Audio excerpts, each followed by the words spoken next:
परम शांति। आज मेरे सामने एक क्वेश्चन आया था कि सूर्य नारायण देवता माना सूर्य भगवान का निराकारी रूप कहाँ रहता है, आकारी रूप कहाँ रहता है और उसके जो अवतार धरती पर होते हैं वो उसका क्या हाल है। तो देखो, सबसे पहले देखना पड़ेगा कि भगवान सूर्य की उत्पत्ति किसने की, कब की, क्यों की, ये सब समझना पड़ेगा। जब ब्रह्मांड की हमारा जो ब्रह्मांड का आदि बना तो सबको पता है कि ब्रह्मांड का 10 साल पूरा हुआ, ब्रह्मा का 10 साल पूरा हुआ समय। तो ब्रह्मा का 10 साल पूरा हुआ तब देवता 3 तत्वों से गिरकर 5 तत्वों में गिर रहे थे।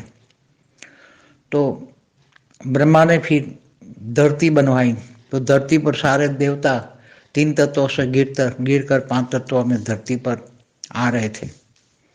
तो धरती पर उसी टाइम घोर अंधेरा था।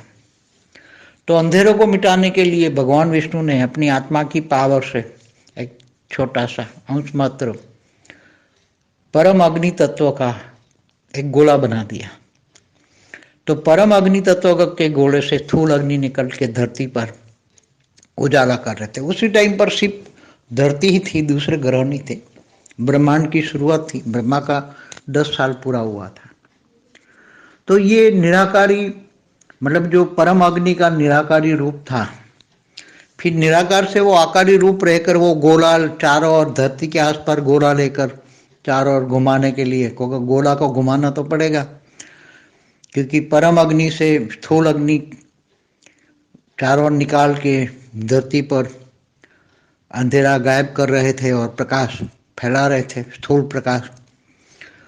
तो परम अग्नि से स्थूल अग्नि निकाल के धरती पर उजाला कर रहे थे। तो धरती के चारों ओर घुमाना पड़ता था सूर्य को। तो वो आकारी रूप में सूर्य भगवान हो गए और उन्होंने जो बताया ना, 7 घोड़े लिए, 7 घोड़े पर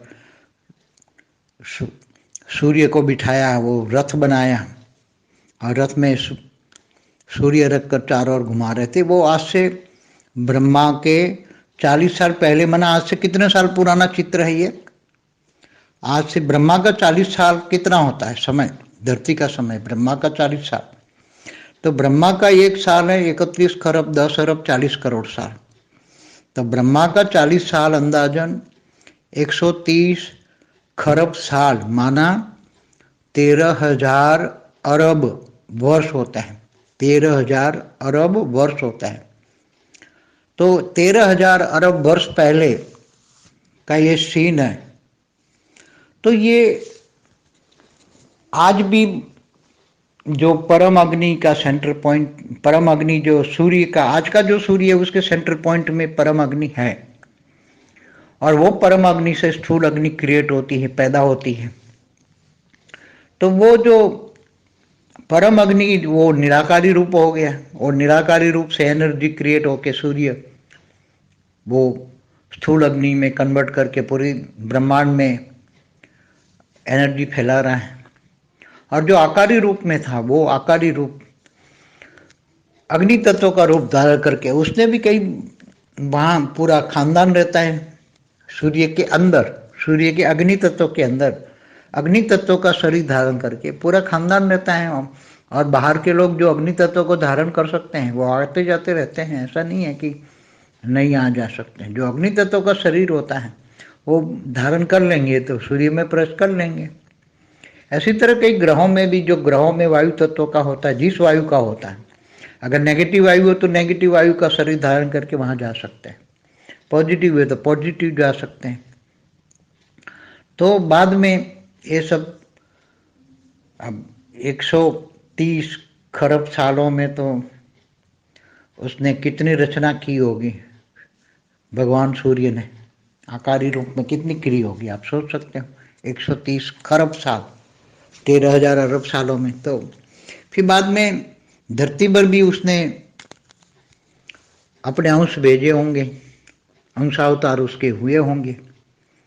तो जैसे कर्ण है, कुंती पुत्र कर्ण, उसको वरदान दिया था, तो वरदान से जो उसने मंत्र विद्या दी थी, मंत्र से सूर्य भगवान ने उसको एक पुत्र दिया, कर्ण।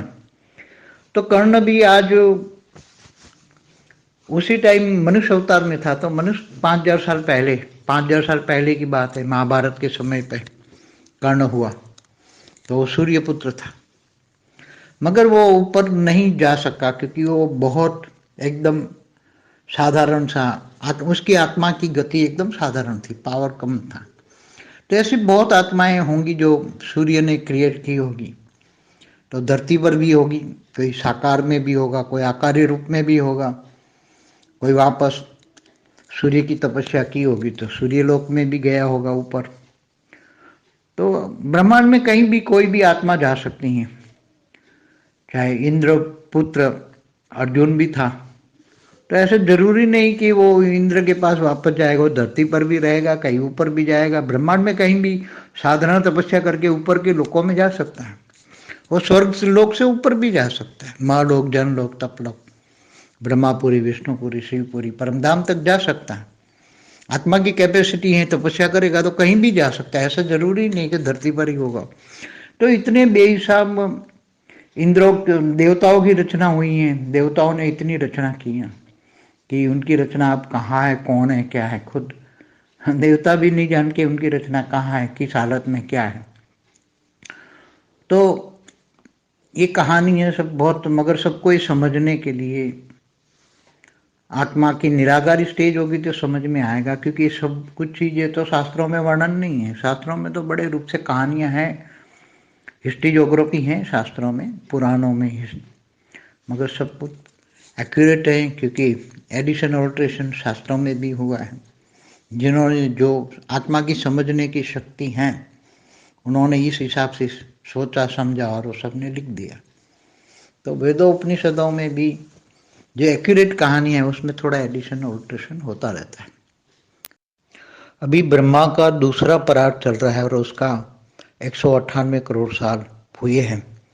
तो ये तो ब्रह्मा के पहले पराग की कहानी हम बता रहे हैं। ब्रह्मा के पहले पराग की कहानी, जो ब्रह्मा के 50 साल पूरे हुए पहले पराग में, उसकी कहानी बता रहे हैं। अब दूसरे पराग में भी 198 करोड़ साल हुए, तो कितना हर कोई चीज में, पूरे ब्रह्मांड में भी एडिशन ऑल्ट्रेशन होता रहता है। पूरा ब्रह्मांड में भी ग्रह उपग्रह बनते हैं, बिगड़ते हैं। तो ये सब बहुत गहरी बातें हैं, क्योंकि जो हिस्ट्री ज्योग्राफी है वो कितने, ब्रह्मा का 50 साल भी गिनो पहले पराग का समय, तो भी कितनी साल की हिस्ट्री ज्योग्राफी होती है ब्रह्मांड की, 50 साल ब्रह्मा का। तो ये सब बातें बहुत गहरी है, गूढ़ है। जो ज्ञान सागर में डूबेगा वही समझ में आएगा, बाकी समझ नहीं पाएंगे। परम शांति।